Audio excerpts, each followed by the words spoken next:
Hello. Hi, friends. Hi, voice professionals. I have good news and bad news today.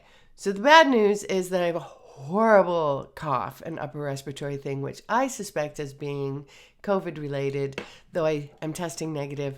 But it is making me a baritone today. So not that I have anything against baritones, but normally I'm not one. So today you get baritone Meredith.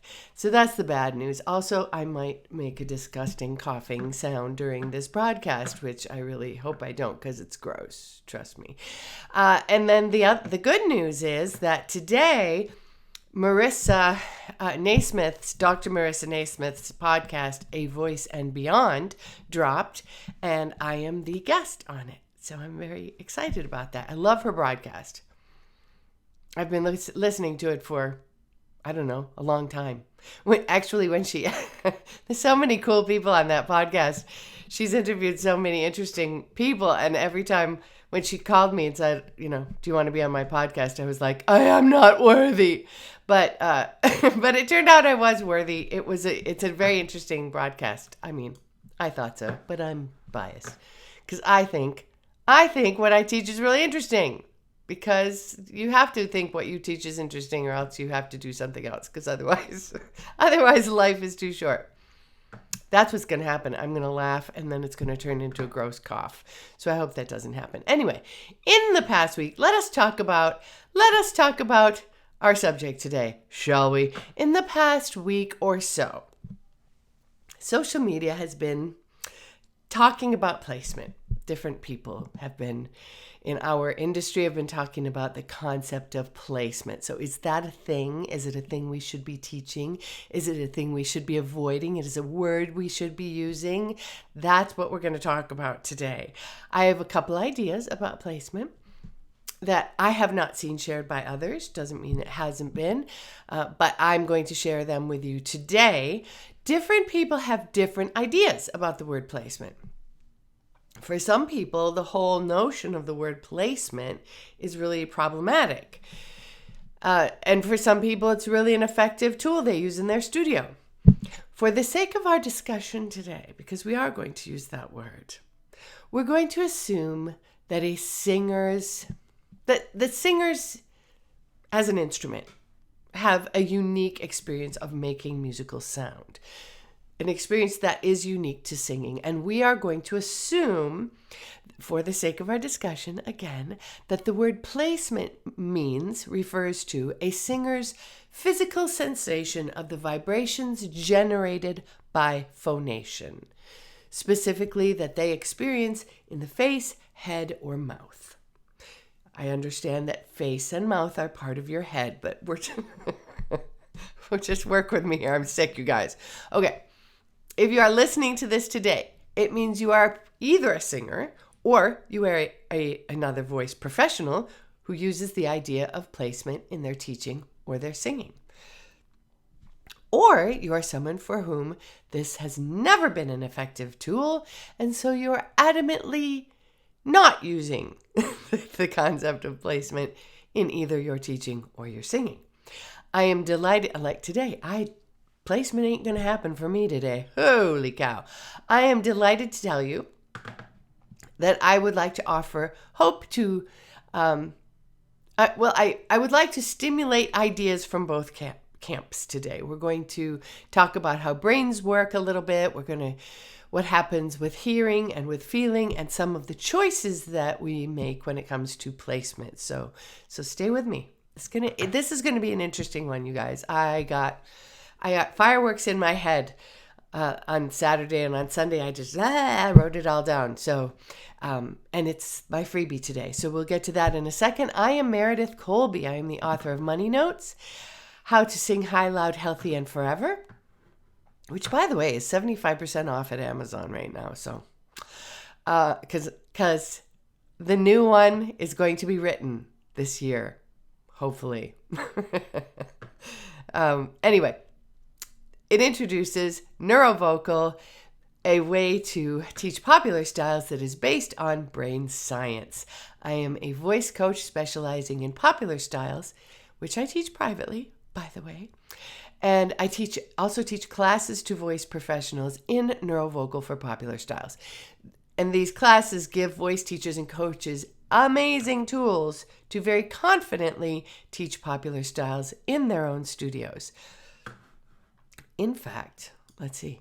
Yes, so right now, actually, voice professionals are registering for the summer session and the final offering of neurovocal certification for 2022.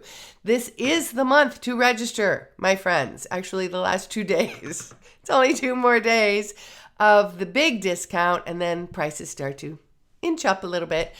It will not happen again this year. You have 2 more days to register with the big discount through Wednesday. Huge pre-sale discount. So if you have been wondering about this class, now's the time. Jump on it. Go to the information page on my website. My website, which is over here. There we go. I see it backwards from how you guys see it. So if you have questions, you can book a free appointment with me. We can talk about, is this a good thing for you? Oh, Galen already has a question. It is Zoom. Galen wants to know, is this by Zoom? Yes, it is. There are 9 segments to this class, 9 modules, and we meet live in person on Zoom. And if you miss a class, you have to come to most of the classes, but if you miss a class, you can watch it in afterward. And there are a lot of support materials as well, and you get one-on-one coaching with me. It's a great deal. Get thee to the info page, Galen. I'd love to have you join us for this class. So let us get to things here. Thanks for being with me here today. If you have questions about the class, about what we're talking about today, anything, please feel free to pipe up. Hearts and thumbs, always. Oh, my daughter taught me how to do this. Except, do I remember? I think that's it. I don't think I did that right. No, I didn't. It's this. There we go. My daughter taught me that this weekend. Hearts and thumbs, hashtag that. If somebody says something that you really agree with, I love to see your comments now or on the replay or in the comments on YouTube. Just click that little icon, like, follow, all the stuff. You know the drill. If you want my freebie today, put the word placement in the comments or on YouTube. There is a link in the description below. I'm trying to make my brain work. Can you see me trying to make my brain work? I am doing my darndest. Okay, placement. If you put the word placement, the bot will send you a link that will take you right over to the article that is about this very thing that we're going to talk about today, or that we are now starting to talk about right now, right this very minute. So just FYI, the books that I'm referencing in today's, I'm referencing my own work, but also books I'm referencing in today's talk are The Creating Brain by Nancy Andreas, great book. How Emotions Are Made, Lisa Feldman Barrett, very dense, very worth it. And the seminal How the Mind Works by Steven Pinker. Now, we are talking about placement. For the sake of our discussion, again, placement will refer to the singer's physical experience of the vibrations created by phonation, specifically experienced in the head and throat. You might be a voice teacher who uses the concept of placement very successfully in your studio, and you have lately been told that placement is not a thing. Placement is not a thing. Don't use it. Your experience may well be that placement is a thing, and it works really well for you. So there are people who have experiences. So I'm just gonna tell you. If you are one of those people for whom placement works really well, the people who are talking about placement not being a good thing are talking about experiences like my mother had. She took lessons with a woman who was classically trained. She took lessons with her for years. I didn't advise her to, but whatever. Anyway, this woman kept saying, feel it in the mask, feel it in the mask. And she'd do this to my mother. My mother never felt it in the mask. She did not know what that meant. She did not know what her teacher was asking for. It was frustrating for my mother, and I imagine it had to have been frustrating for the teacher as well. So when pedagogues are encouraging you not to use the concept of placement, they are probably hoping to avoid situations just like that. And for a lot of people, those situations can really waste time. They can even create bad feelings or long-term negative effects. Placement is a thing that can come in through the front door or the back door. Almost everybody uses it in the front door version, people who use it, with varying results. And the reason for that is because the front door, as I refer to it here, represents concepts. Did you hear how low that was? As I refer to it here. I am so baritone-y today. It's just interesting. So, to look at this, we have to look at what a concept, not my baritone, the other thing. We're going to look at what a concept is. So when we know what a concept is, we can see clearly why it sometimes works really, really well and sometimes does not. Concepts are a creation of the human mind. The short version, so there are a lot of definitions of concept, but I'm just going to do the very short, succinct version. So if you have another example, you can certainly share it. But if something exists in nature, it's a thing. If it does not exist in nature, it is a human concept. So for instance, a single dog exists in nature. If you were an alien flying over our planet and you had a really good magnifier, you could see a dog. But a group of dogs as a category is a concept, is a human concept. So almost everything we think about is conceptual, is what that means. Our language and our thoughts, and therefore our biology. So that's a neurology thing, but our biology has adjusted to this way of interacting with the world at a conceptual level. We create concepts based on our experiences, our each unique experiences. And because of that, every concept we have is created from a unique, thank you for the heart, from a unique and diverse set of instances. So in a general sense, yes, we all have to agree on concepts in the big picture, because otherwise concepts don't work. So we all agree about, to a certain degree, about, for instance, money. Otherwise, we couldn't use money. We mostly have to agree on birds and cars. We agree on what's a comedy and a tragedy mostly, and on centimeters and inches. But when you get down to the granular stuff, like what can happen in a voice lesson, relying on concepts can be like walking on marbles. And here's an example, okay? This isn't a voice lesson example, but this is a more granular example. Blue is a color. Color is a concept. Color means different things to different people. So for instance, if you are a lighting designer for a theater, dark blue is a combination of filters and light intensity.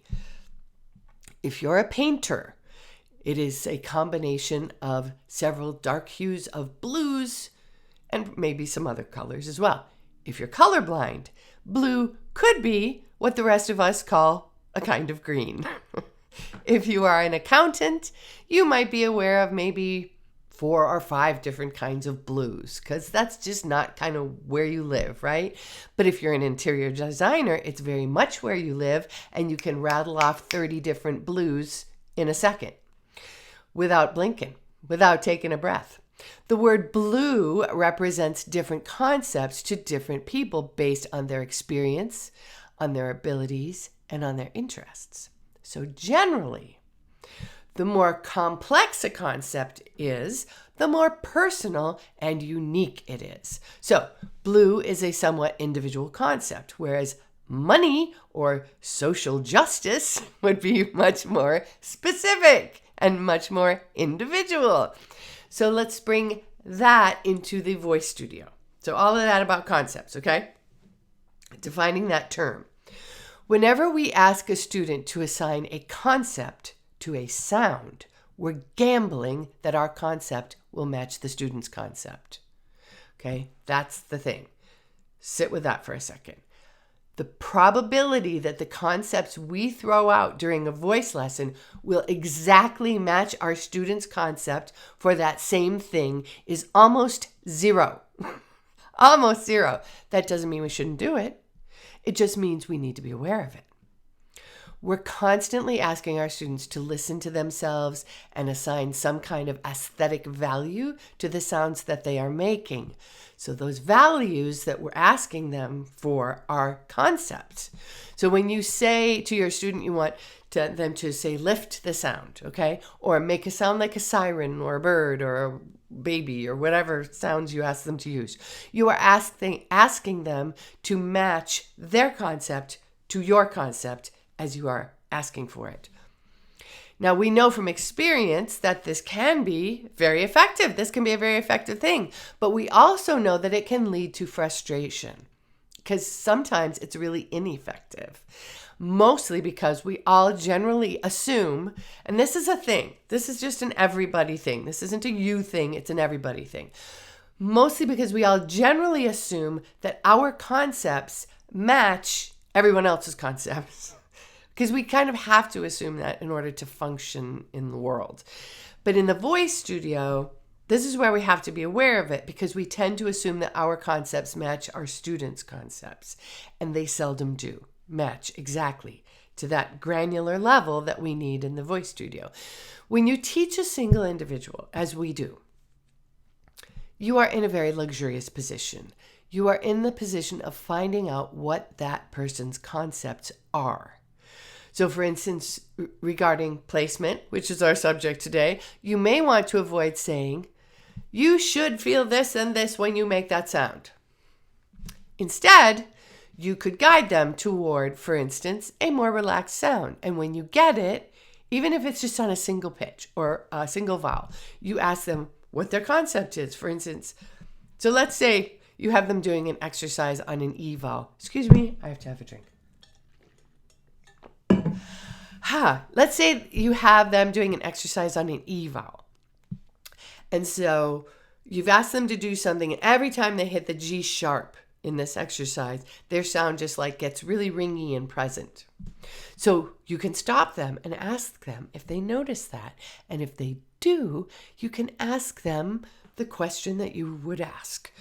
So what does that feel like if you're talking about placement? Or if you want them to think about it, maybe if you're avoiding the concept of placement, you can ask them what that made them think of. What is their association? So they'll probably share with you a concept. If they were aware of it, they'll share their concept. Or they will create a concept in response to your request. Either way, that now belongs to them.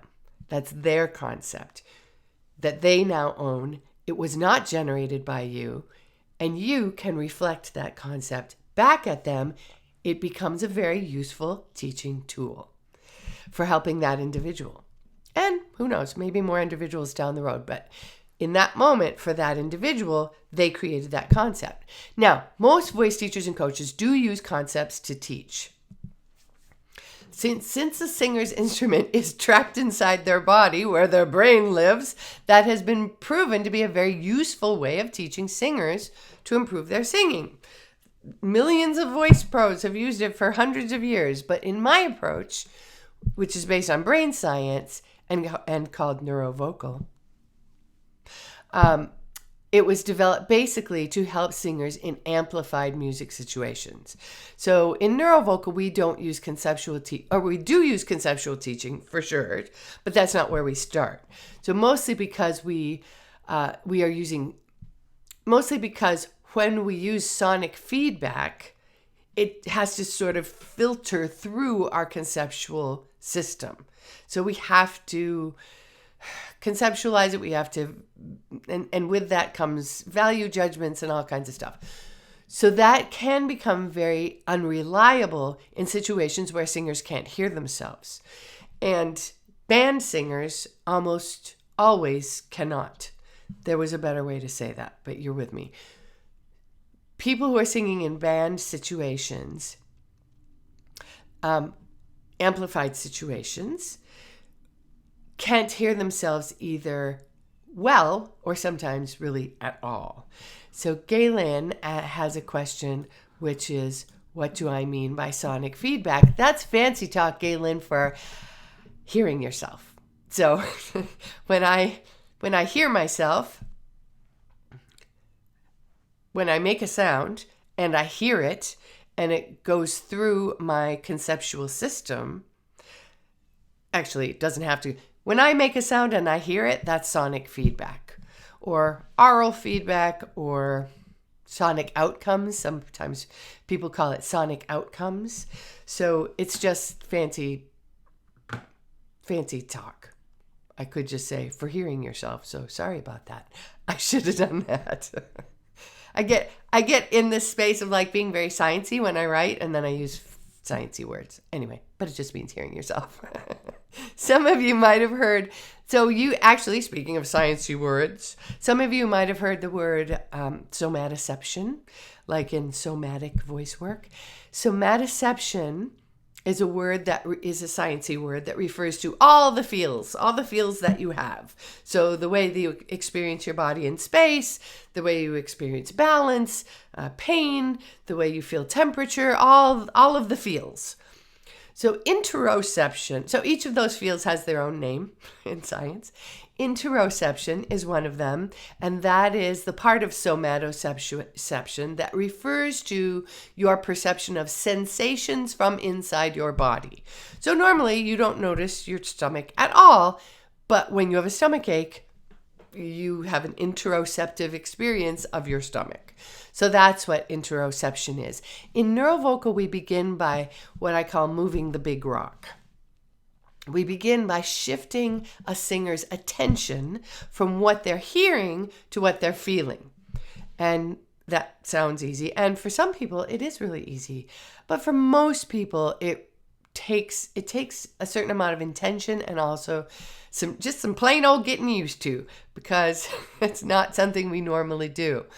Because the thing is, though, that once you do get used to it, once you have developed that skill a little bit to shift your attention from what you're hearing to what you're feeling inside, and you know that you can feel the vibrations when you phonate, then it can become a very reliable tool, even in situations where you can't hear yourself well or at all, as I said before.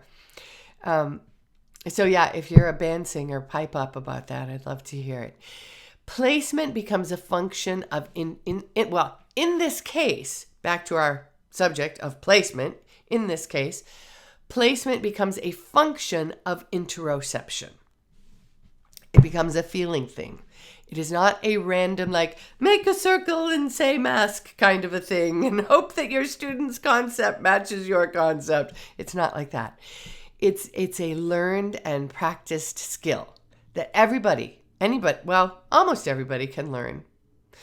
Yeah, not everybody can, because there are actually some physical situations that keep you from being able to do it. But generally, if you're normally healthy, you can do it.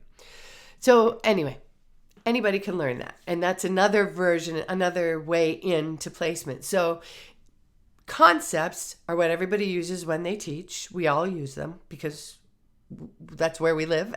As human beings, we live in concept land. And that is sort of the back door of placement, of teaching placement, if you are somebody who uses placement. And as long as, and again, if your students' concepts are leading the way, that can be really effective and really helpful. And it's a great way to teach. The front door is through interoception, which is a learned way of experiencing the feeling of the vibrations in your body. And that is also a learned skill. So I hope that I've given you some things to chew on today. Thank you for being with me. You can happily continue to use these concepts in your singing and even teach placement as long as your students' concepts are in the lead. Thanks for being here with me today. And I hope to see you again next week. Thanks. Oh, no, wait, I have to say, just in case anyone's still with me, I am going to be doing a mini workshop next week. Caitlin, you are welcome to come. Oh, you're really sweet. Thank you very much for saying that. I know. I'm sciencey, aren't I? I love science. Have a great week. Bye-bye.